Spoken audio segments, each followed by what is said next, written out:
Now, if we look at section 2, Jonas's reasons for why he thinks modern people are uncongenial to the notion of immortality, we can look at his reasons, and they're interesting. I don't know how convincing or definitive they are, but you can take a look at them. Really has to do with our suspicion of fame, our suspicion of any kind of social immortality, that we are, unlike our ancestors, we are much more suspicious of how people attain social immortality. And also, we have as modern people, which is, I think, absolutely undeniable, we have a longer perspective than they do. We have a notion of just how long history is, or how long human life has been around. And read Shelley's Ozymandias. We have a notion of how vain social immortality can be, because we have a feeling that everyone is eventually forgotten, eventually. And also, we do have a notion that the human species itself is finite in its existence. So we don't really have that kind of faith in social immortality. He has other reasons, too. We are much more suspicious of the notion of justice, where we believe that a divine justice would not quite fit the bill. As he says here, he talks about the original terms, that justice needs to be an earthly justice in order to be real justice. But that's his idea. And some ideas about time and reality itself, where we have a hard time believing in the metaphysical at all. We're more of a mindset of what's in front of me is real.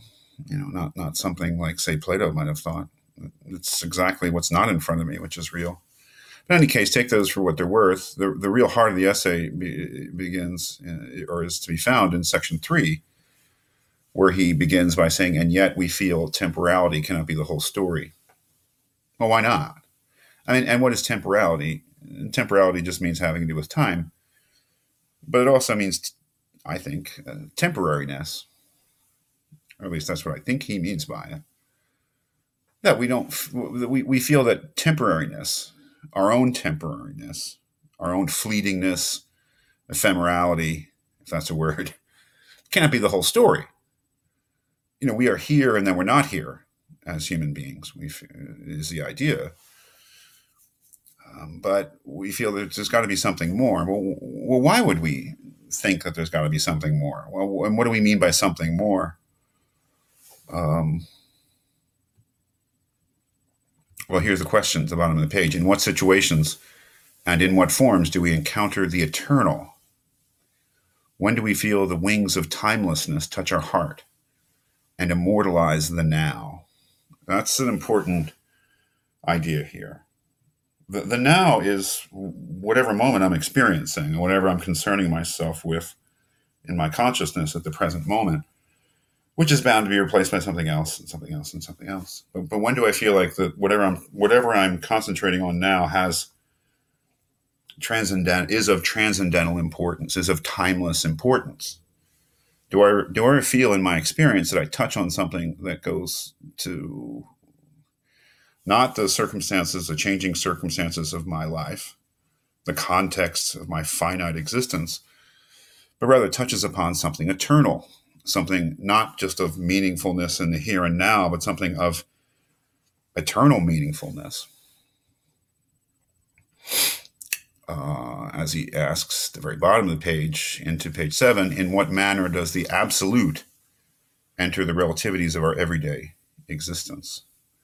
That is there a kind of, despite our uncongeniality, supposedly, to the idea of immortality, in our everyday lives, in our actual recognizable experience, do we ever feel that we're in touch with something eternal that is meaningful to us, that impinges on our existence, where we sort of, whatever we do has maybe eternal consequences, immortal consequences, transcendental consequences, transcendental transcendently important consequences. And he says that we do. And that's not a mystical experience. It's actually a quite familiar, if not every day, then common experience, in that, he says, in moments of decision. He says, in moments of decision, when our whole being is involved, we feel as if acting under the eyes of eternity. What can we mean by it?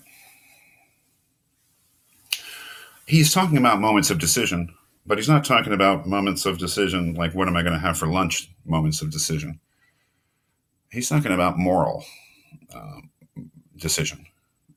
He's talking about those times in our lives when we have to decide what we will do. And those moments or those situations in which we cannot help but feel that our decisions are incredibly important, and important in a way that transcends, again, the circumstances. Somehow that it's really important that I do the right thing here. And maybe I can't even explain to myself just why it's so important. We may express our feeling in different symbols, according to articulate beliefs which we hold, or to the images we cherish. We may say, for instance, that what we do now will make an indelible entry in the book of life, or leave an indelible mark in a transcendent order, that we will affect that order, if not our own destiny, for good or for evil, that we shall be accountable for it before a timeless seat of justice. Well, yes, this is the moment. This is the big, maybe perhaps his big insight, or if you go along with it, or his central idea, and that is, in moments of true moral decision, we feel like we're being watched. If we were or are traditional believers, Christians, Jews, Muslims, others, that feeling as if acting under the eyes of eternity is easy to account for. It's a notion of that the eyes of God are always watching, that something is watching you and matters. But even if we're secular, even if we're non-believing people, we still have that feeling. What is it that gives us that sense that we're affecting, that we are influencing something of greater lastingness than the context of our own lives in which we make those decisions? Maybe to say that this is a less extravagant version of immortality than Plato or Landsberg is wrong, and that this indeed is a very extravagant idea on the part of Jonas, because certainly it's a theological idea. And the idea is that the reason that, and I hate to say it, sort of baldly or awkwardly, is that his notion of God that he develops here is a God that is vulnerable to what human beings decide to do. The metaphor of the book of life, this collective book in which he says it's not our persons or names which are inscribed in the book of life, which I think would be the more traditional Jewish idea, but rather our deeds, as he says, are inscribed in this book. That this book of life is really the God himself. That the book that's being written is really the book of reality, and here it is very similar to Hartshorne's idea. The notion that although we do not continue as persons after our death, that the reality of what we were continues in the form of the record of our thoughts, perceptions, actions, feelings in the mind of God. And the metaphor that's used is the book of our lives. Each of us is a volume in the divine library, which is a certain way of thinking of it. Jonas's idea of the book of life is that there's one book being collectively written, and that we human beings collectively are participating in the writing of that book by our decisions of what we do, and that will last forever. That is an enduring part of reality.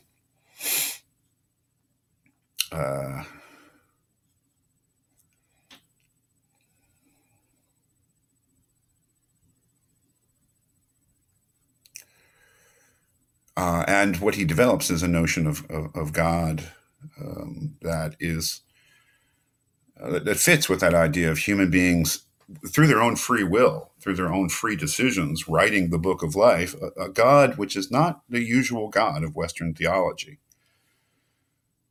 The usual notion of God in the theology that I'm familiar with, the Orthodox theology, let's say, of the Roman Catholic tradition and Christianity, is that God is a perfect being. This is, I would say, an idea which was first articulated in a complete way by Aristotle in his metaphysics. And what he has to say about God, God is a perfect being.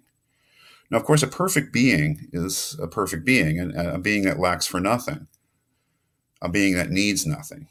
So one could say, well, it is a deep question in Western theology. If you have the idea of a perfect God, why did that God create the universe? He certainly didn't need to. There was nothing that he needed from the universe. Why did he create human beings? He certainly didn't need to. I think there are kind of answers to that, speculative answers, that God created the universe out of love. God created human beings out of love. He certainly didn't need to do either, but he did out of love. Now, that's a certain type of answer, but the question itself, why did God create the universe, why did God create human beings? It stands with Jonas's, but whenever he did, in the Jonas view, which is not an Orthodox view of God, God opened himself up to being affected by that universe. That's the part at which I think that Jonas and probably Hartshorne part ways with Orthodox theology. That is, they both believe that God can be affected by our deeds, which is not, I think, a part of any Orthodox theology, but is an incredibly interesting idea.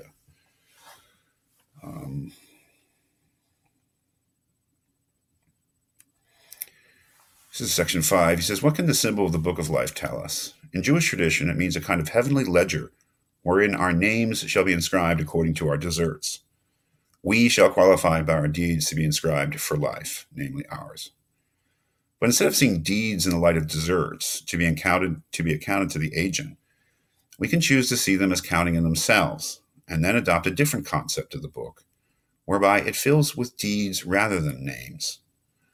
We are, in other words, speaking of the possibility that deeds inscribe themselves in an eternal memoir of time, and that whatever is here enacted, which just means whatever you and I do, somehow registers, beyond its registering and eventual dissipating in the causal patterns of time, in a transcendent realm, by rules of effect quite different from those of the world, ever swelling the unfinished record of being, and forever shifting the anxious balance of its reckoning. Of course, this moves into not just, the reality is somehow is being created and written by human beings, but that God himself is being affected. He goes through the Manichaean idea, pages 11 and 12, and then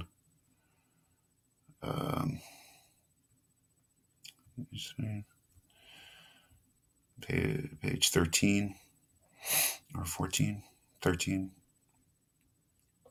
He just begins to describe his notion of how God, in creating the world, opened himself up to being affected, which again is not the Orthodox idea. I'll just say that for the last time, just to let you know. But it is his idea, perhaps a more Gnostic idea of God than the Orthodox idea, that we can affect God. And this would be the explanation.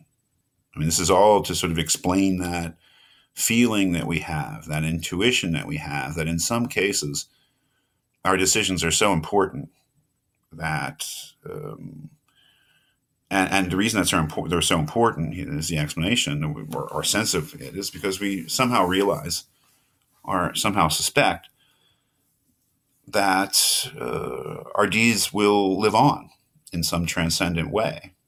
And if you think that our deeds and somehow or another do define God, then it couldn't be more important. It couldn't be more important what we do. And that's the idea. That is the idea.